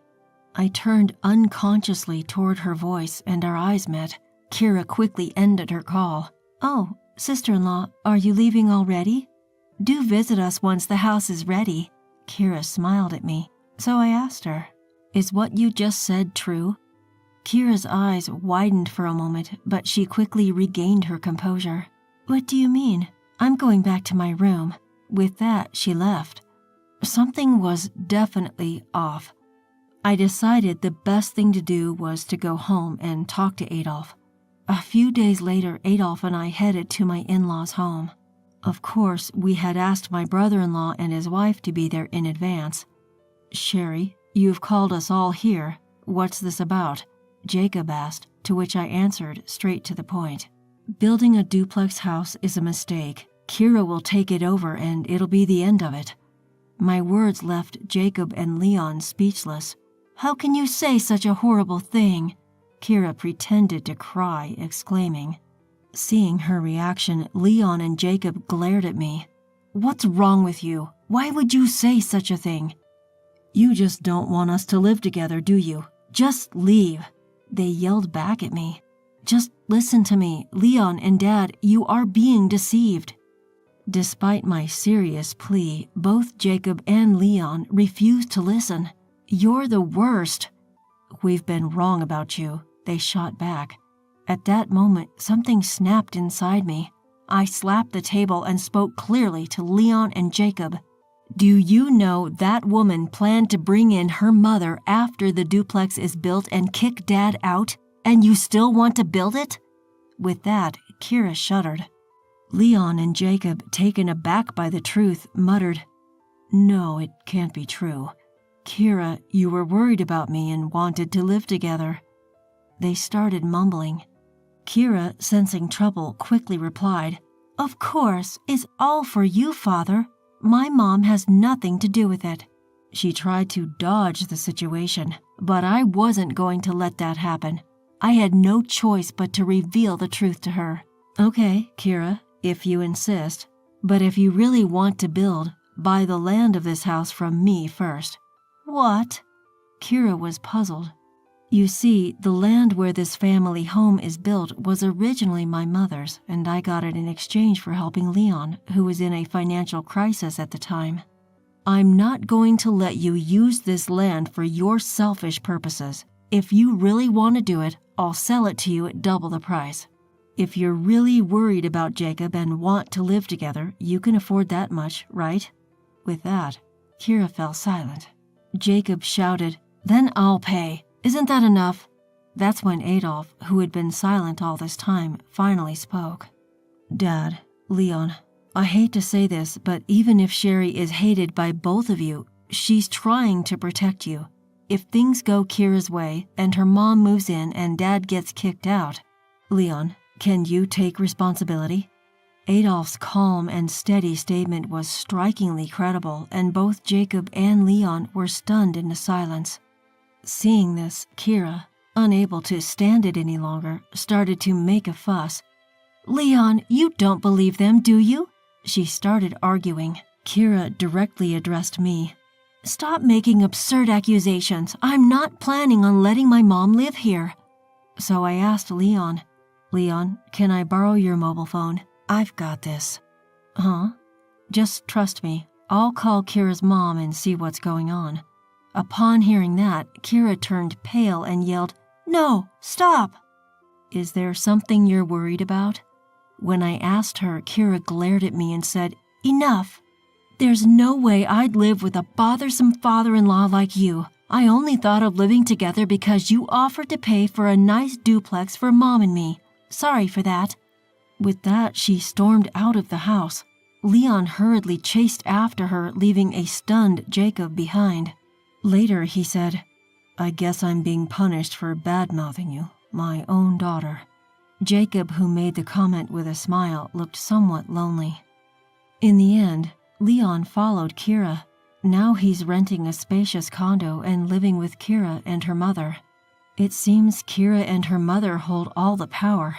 It's pitiful, especially considering he's my own brother. On the other hand, Jacob came to apologize to me. "I'm sorry for all the selfish things I said. I owe you, Sherry." I then shared with Jacob what Adolf and I had been considering. "Dad, why don't you live with us? We're thinking of buying our own home." At that, Jacob nodded with an apologetic look. Since then, he's been cooperative whenever I suggest going to the hospital. Although he was diagnosed with dementia, he takes his medicine without complaint. This has slowed the progression, and we're managing to live together. Jacob has been saying thank you to me more often since then. I think he feels guilty about refusing to live with me in the past, but to me, it doesn't matter anymore. He's my father, we're blood, and he means a lot to me. Adolf has also been supportive of Jacob, and I'm nothing but grateful. From now on, I plan to cherish each day in hopes of spending as much time as possible with Jacob.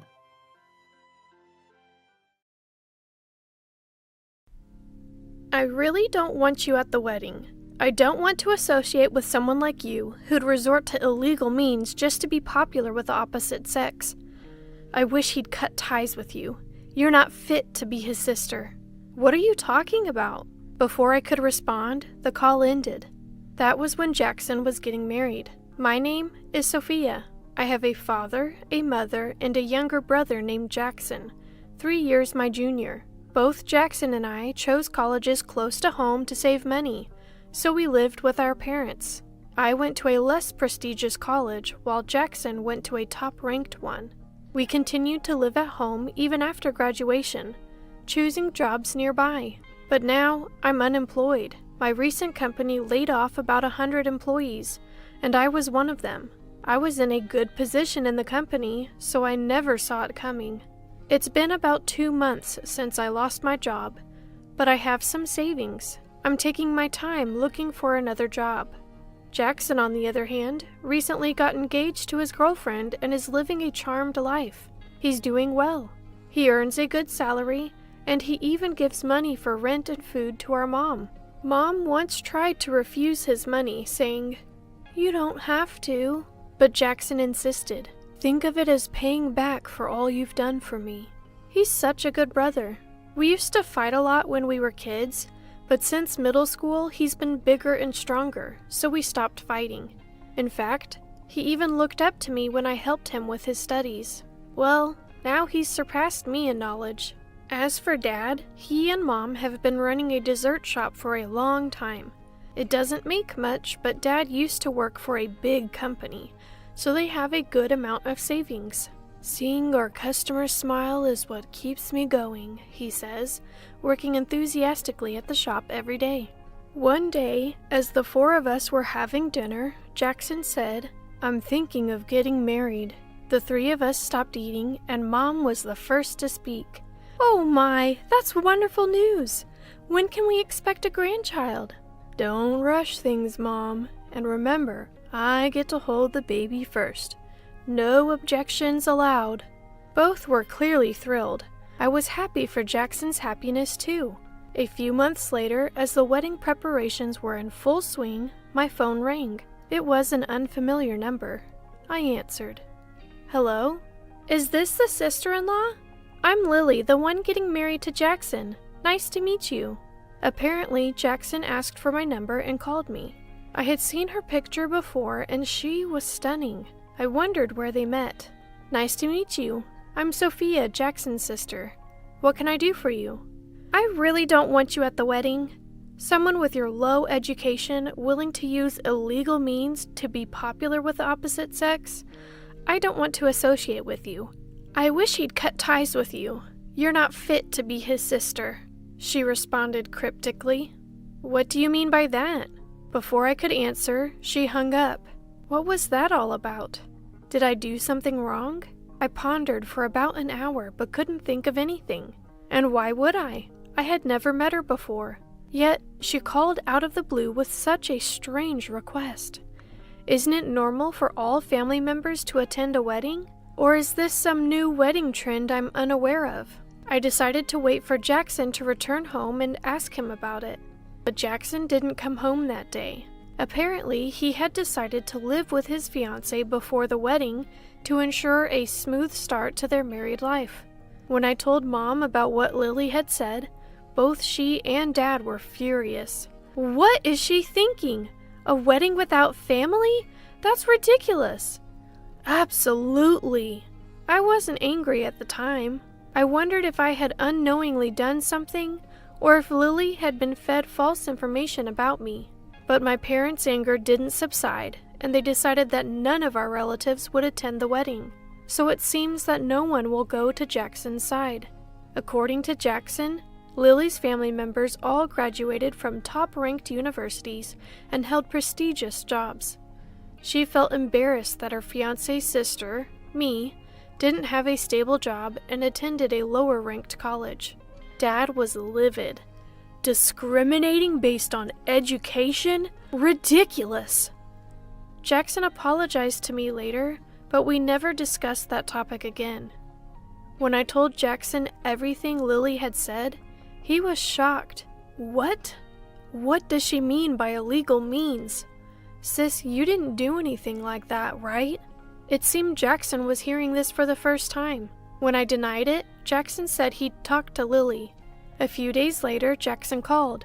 It seems that the truth has been revealed. Apparently, Lily had been suspicious because of the drastic difference between my high school and college photos. That should be it. I was quite chubby in high school. However, after entering university, I realized that I would no longer be popular. So I went on a strict diet and dropped my weight from 220 pounds to 150 pounds. But Lily couldn't believe it. She struggles to lose just 2 pounds, so she believes I must have used illegal means to drop 70 pounds?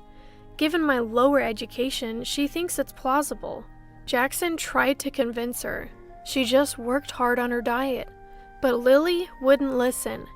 Even worse, both Lily's father and mother believed her and insisted I shouldn't attend the wedding. I was so taken aback by this that I was at a loss for words. I decided, with my parents' agreement, not to attend the wedding. A few days later, Lily called again. "Sister-in-law, you're the worst! Because of what you told me, we were humiliated." "What? I didn't do anything. I just chose not to attend. I just didn't attend the wedding." The next day, Jackson called to apologize for Lily's behavior. You let Lily walk all over you, I warned. Jackson replied, I'm sorry, but I can't stand up to her. Apparently, one of Lily's relatives is a major client of Jackson's company. His career and future promotions hinge on staying in this person's good graces. If he upsets them, the business deal could be canceled, and Jackson could lose his job. I was more concerned about Jackson's situation and told him not to worry about it. A week later, Lily called again. I really didn't want to talk to her. Sister-in-law, you're unemployed, but you have a lot of savings, right? If I get pregnant, we want to live on the second floor. Could you move out? It'd be better for our baby. I don't want to say this, but being around someone who'd resort to such means to gain popularity is bad for the child's upbringing. Indeed, my parents live on the first floor and I have a room on the second. She wanted to use my room for their unborn child. Without hesitation, I declined. That's not possible. Goodbye. And I hung up. Although I haven't found a new job yet, I've been making money through Forex trading using my savings, and I contribute more to the household expenses than Jackson does. I was content living with my parents, and I had no plans to marry anytime soon. But I was worried that refusing Lily might affect Jackson's career. The next day, Dad was furious. Why did you refuse to live with them? It's just living together. I always dreamed of living with my grandchild. Are you trying to take that dream away from me? Dad's face is red and angry. I explained everything Lily had said. Dad calmed down. So, they want to kick you out and take over the second floor because you're bad for the baby's upbringing? Unbelievable. But if things continued this way, Jackson would always be under Lily's thumb. That's why Lily always calls me directly, not my mom. I told Mom, I'll move out. It should solve everything. Besides, they won't live here forever. Jackson always talked about living in a beautiful, spacious house. Dad was silent for a while, but then said, all right, and hung up. A few days later, I moved out to live on my own. Soon after, Jackson and Lily moved into my parents' house. Lily began preparing 2 rooms, one for their baby and another as their bedroom. Half a year passed. Mom called me. Since they moved in, they haven't paid any living expenses or rent. But I can't believe Jackson would do that. I think Lily might be stopping him. Why do you think that? Well, Lily doesn't cook at all, uses the bathroom whenever she wants, and keeps the heater on all winter. The electric bill is sky high. She keeps saying she's about to give birth, but her belly isn't getting any bigger. Apparently, Mom was doing all the housework, including cooking. The next day, I called Jackson. Jackson, how's living with Mom? It's fine. Lily seems to be getting along with Mom. I'm hardly home, but the laundry's always done and the room's clean. Make sure you thank Mom, okay? Thank her? She's doing everything. Laundry, cooking, cleaning. And I heard you're not even paying living expenses or rent. You should at least cover that. What? Lily told me she's doing everything. I give the rent to Lily every week. Are you saying she's not doing anything? It seemed Jackson was clueless. A few days later, Jackson invited everyone for dinner at their place. Mom made lots of pizza, my favorite. It seemed Lily was helping, but Mom told me she was just doing it reluctantly because her relatives and parents were coming. The doorbell rang. It was Lily's parents. As we all sat down, Mom said, I hope you enjoy the meal, even if it's nothing special. It all looks delicious, doesn't it, dear? Yes, it does. Lily's parents complimented the food, making Mom blush. Suddenly, Jackson raised his voice. Before we start eating, can I say something? He turned to Lily. You haven't been paying the rent I gave you to give Mom, have you? And what exactly have you been helping Mom with? What? Money? What are you talking about? Lily looked panicked, glancing at everyone. You told my sister to leave, didn't you? So we could move in. What were you thinking? I always thought Jackson was quiet and focused on his career, but this was different. He seemed serious. Lily, flustered, said, It's your family home. Why should we pay rent? It's not even a mansion, and I do the cleaning. The one actually cleaning is my mom. And where did the rent money I gave you go? Not just the rent, you didn't give her the living expenses either. What did you spend that money on? Turns out, Lily had been enjoying fancy French restaurants with that money. And she'd been treating her friends too. Lily's parents both turned red and apologized. They didn't know the real reason I didn't attend the wedding or why Lily was so keen on moving in. It's our fault for raising such a daughter. We're truly sorry. Then Jackson turned to Lily's mother and father. I'm considering a divorce. Please think about it. Lily burst into tears. Lily's mother pleaded, Please don't do that, I beg you, and deeply apologized to Jackson. My parents and I were shocked and looked at Jackson. But Jackson didn't stop. He turned to me and said, Sis, I'm truly sorry. We'll move out, so please come back here. I've been weak and let things slide, but I realize I was wrong. I'm so sorry. Jackson said this with tears in his eyes. You don't need to apologize. It's not your fault. But are you serious about the divorce? Jackson, with a serious look, replied, I am. Marrying her was a mistake from the start. She was overly concerned about educational backgrounds and even told you not to come to our wedding. She lied about expecting a baby, kicked you out to live in our family home, and pocketed the rent. Shame on her. Jackson shouted at Lily. Lily cried even louder. The food had gone cold. What a waste. We'll take our daughter and leave now. With her head down, Lily left with her parents. Lily's father pleaded with Jackson to reconsider, but Jackson firmly refused. In the end, Jackson divorced the following week. I could have moved back to my family home as Jackson suggested, but I didn't. Living alone had its perks. Instead, I urged Jackson to return, and he did. Fortunately, Jackson's career wasn't affected. In fact, he was asked to keep the matter private to avoid family embarrassment. 6 months later, Jackson left his job to start a new business using his expertise. I'll turn our family's dessert shop into a top-tier company. He was enthusiastic, but Dad seemed a bit puzzled, saying, It's fine the way it is now. As for me, I found a new job and a boyfriend. I plan to introduce him to my parents and Jackson soon. He's quite nervous. While marriage is still a ways off, I vowed to myself never to become a wife like Lily. I can't believe you've been thinking about me this much. Thanks for forgiving me. With these words, my husband tightly grasped the hand of his affair partner right in front of me. As I watched the two of them basking in apparent joy, I secretly smirked. Enjoy your fleeting dream together. I can't wait to see their faces twist in shock. My name is Molly, 29 years old. I met Pat at a mixer, and we're now in our 4th year of marriage. Pat works in sales for a typical company, and when he returns home always varies. About 3 years ago, he started coming home in the early morning every Friday. I immediately suspected infidelity.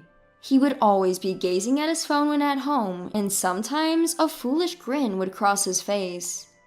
He would hastily hide the screen when I walked behind him, and sometimes there was a scent of women's perfume.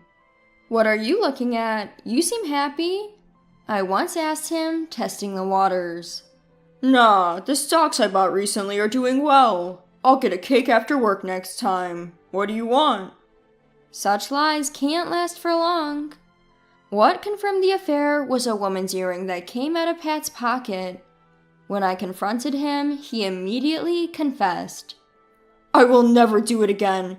It was just a momentary lapse of judgment. Please forgive me. Molly, you're the only one I love. At this point, 3 months had passed since I first began to suspect his infidelity. A momentary lapse for 3 months? I can't believe you even after hearing that. Let's get a divorce. I declared, but Pat clung to my leg. Night after night, he would go on about how much he regretted it, how much he thought about me, eventually shedding tears. Watching him, I sighed and decided to forgive him. I won't let you off next time. I gave him a stern warning, and we set some ground rules. Firstly, he must contact me whenever he's going to be late due to work. After work, he must return home directly, and if he wants to stop by somewhere, he needs my permission. It may seem controlling, but it's to prevent the same mistake from happening again. I set these conditions to alleviate at least some of my anxiety. If that's what it takes to be forgiven. Pat agreed without hesitation. I was hoping that with this, Pat would reform, and we could eventually become a loving couple again. After all, he was the person I decided to spend my life with at one point. Although the wounds from his betrayal hadn't fully healed, I held on to hope for the future and decided to continue my relationship with Pat. However, even if he says such apologies, he's still a man who was intimate with another woman behind my back. Thinking about it just filled me with disgust. For a while, I decided to sleep in a separate bedroom from Pat. Half a year has passed since Pat's infidelity was discovered. He was diligently following the agreed conditions, but lately it seems like Pat is taking the agreement lightly. Why didn't you let me know you'd be late? We agreed you would tell me when you'd be late, remember? I questioned him when he arrived home at dawn. Pat let out an exaggerated sigh and retorted, "Do you really expect me to inform you every single time? Sometimes the conversation gets interesting, and before you know it, time has flown. How much control over me do you need? We're a couple. Shouldn't you trust me a bit more?" Honestly, who does he think he is, saying something like that? He was the one who caused all of this. Have you forgotten what you did? You were the one who agreed to these conditions, weren't you? If you can't stick to them, you're breaking the rules, right? If you can't keep your promises, I'll have to reconsider our relationship. Upon hearing this, Pat, who had been looking down on me with such confidence, suddenly looked uneasy. Reconsider? What do you mean? I mean considering separation or divorce. After all, while I forgave your cheating, I haven't fully trusted you since. If you betray my trust again, I'll consider separation or divorce. At that, Pat clung to my leg, just like the first time, apologizing. I'm sorry, I'll keep you informed. I can't live without you, Molly. Please, don't say such things. If that's what you think, prove it with your actions. I replied coldly and headed to my bedroom. Since then, Pat has been diligent about keeping me informed. While he often comes home late, it seems he has made a good impression on his clients and gets invited to their drinking parties quite often. I have another drinking party today. We're close to sealing a deal. You go ahead and sleep. Reading the message from Pat, I let out a sigh. Maybe if he's going to be late, I should take a detour on my way home. I'm curious about some new cosmetics, and it could be a good diversion. It had been a while, but I decided to go to the department store after work. On my way to the department store, I happened to spot Pat. He was walking arm in arm with a woman, looking quite comfortable. That woman, there's no mistaking it, she was the woman Pat cheated on me with. When I confronted him about his affair 6 months ago, I had him delete all her photos. And there she was, standing next to Pat. He had been talking about his clients and contracts so seriously, and yet here he was, cheating again. What was all that effort for? If he likes other women so much, he might as well just go be with them. My emotions were all mixed up, my body shaking uncontrollably. I need evidence. Next thing I knew, I was taking pictures of my husband's infidelity with my smartphone. I lost any desire to shop and decided to go straight home. The next day, Pat came home in the morning as if nothing had happened. I got carried away talking with clients last night. We were drinking till just now. Listening to their stories is exhausting. I'm gonna take a shower and lie down. I see. He had been out having a good time till morning. Of course he must be tired. From the bathroom, I could hear his cheerful humming. As I listened, my anger, which had been building up, reached its peak. Thinking he could live as he always had, betraying me twice? I will make this utterly selfish husband understand. A week later, as soon as he got home, Pat approached me. Hey, are you okay today? Absolutely not. Don't touch me. When I pushed his hand away from my waist, Pat distorted his face in a split second. Enough already. Do you have any idea how much I'm holding back? He hit my cheek with the hand I had just pushed away. Unbelievable. He was not only cheating, but also getting violent. I shouldn't have forgiven him back then. Overwhelmed with regret, I felt tears welling up in my eyes. But now is not the time to cry. In my pocket, a voice recorder that would serve as evidence was running. You're not holding back at all. If you want to do it so badly, why don't you do as much as you want with your mistress? When I shouted like that, Pat's eyes widened in surprise. You think I haven't noticed? I know everything. What? What are you talking about? Your favorite Anna should be arriving soon. At the same time, the house's doorbell rang. Pat's face turned pale at the sudden appearance of his mistress. In fact, I had been in contact with Anna during the week. The moment she learned I was Pat's wife, she grimaced as if annoyed, but she immediately smiled when I said, I'm going to divorce him.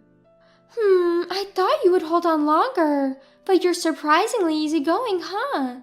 Let's sit down and talk, the three of us. That's how it happened, and I had told Anna to come here at this time today. As soon as Anna appeared, she said, We can finally be together, and quickly wrapped her arm around Pat's. Hey! It's okay, your wife knows already, and we finally agreed, so it's fine. Everything is set? That's right. I interrupted the two's conversation. I can't be with you anymore. Anna will be the one to support you from now on. Lucky you.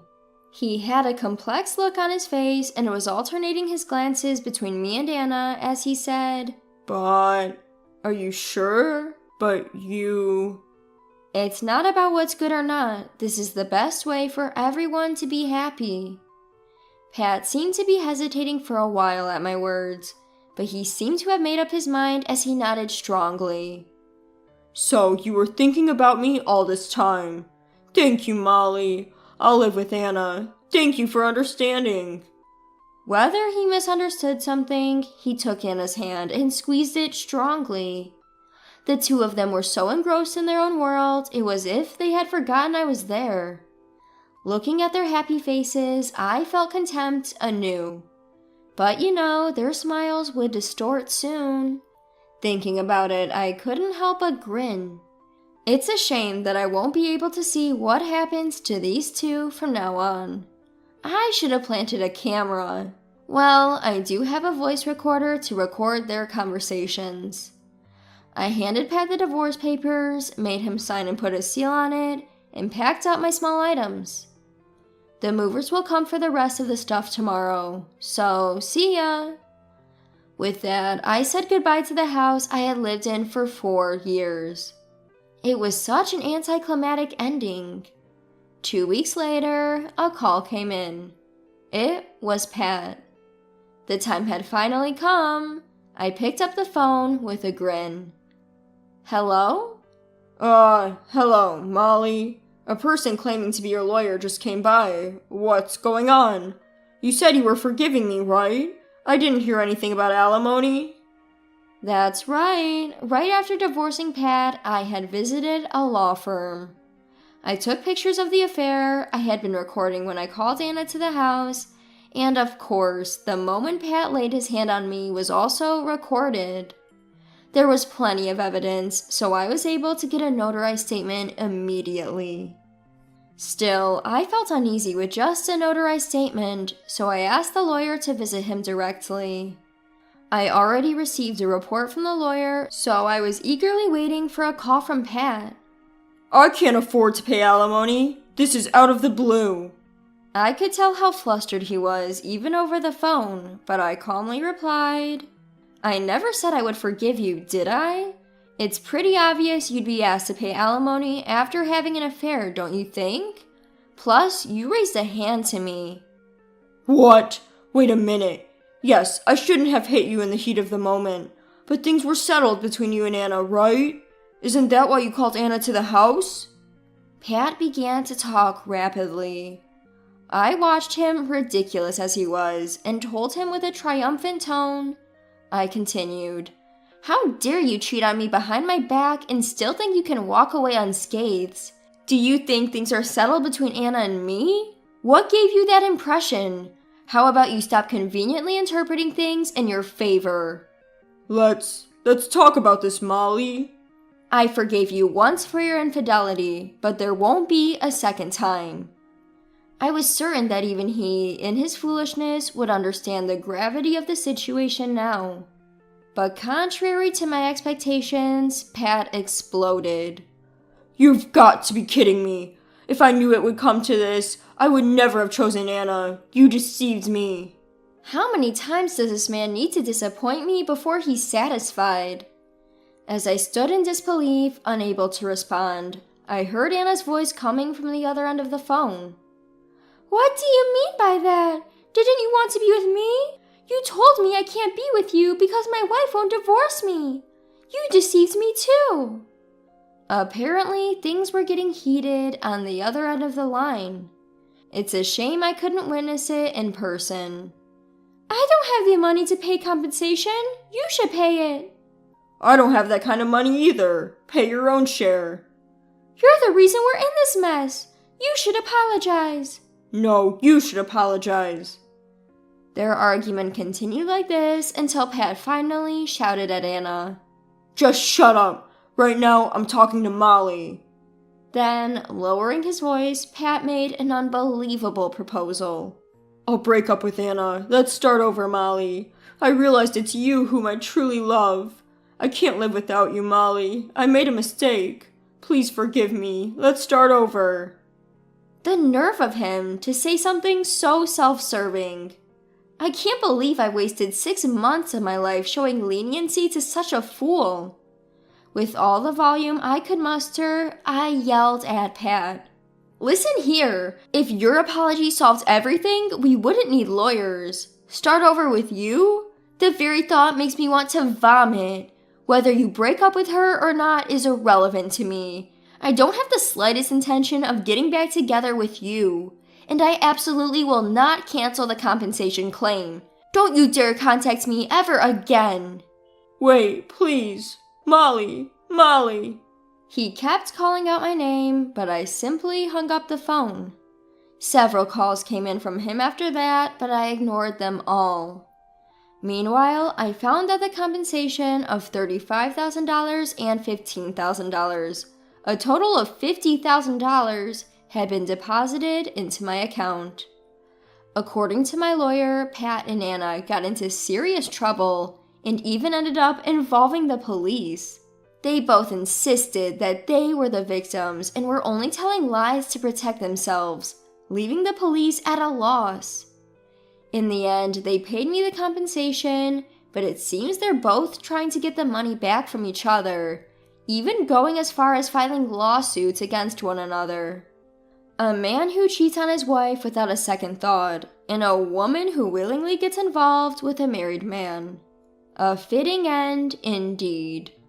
As for me, I took this opportunity to quit my job and move to a quieter place in the Vermont countryside, which I had been eyeing for a while. I think I'll take it easy, away from the hustle and bustle of the city for a while.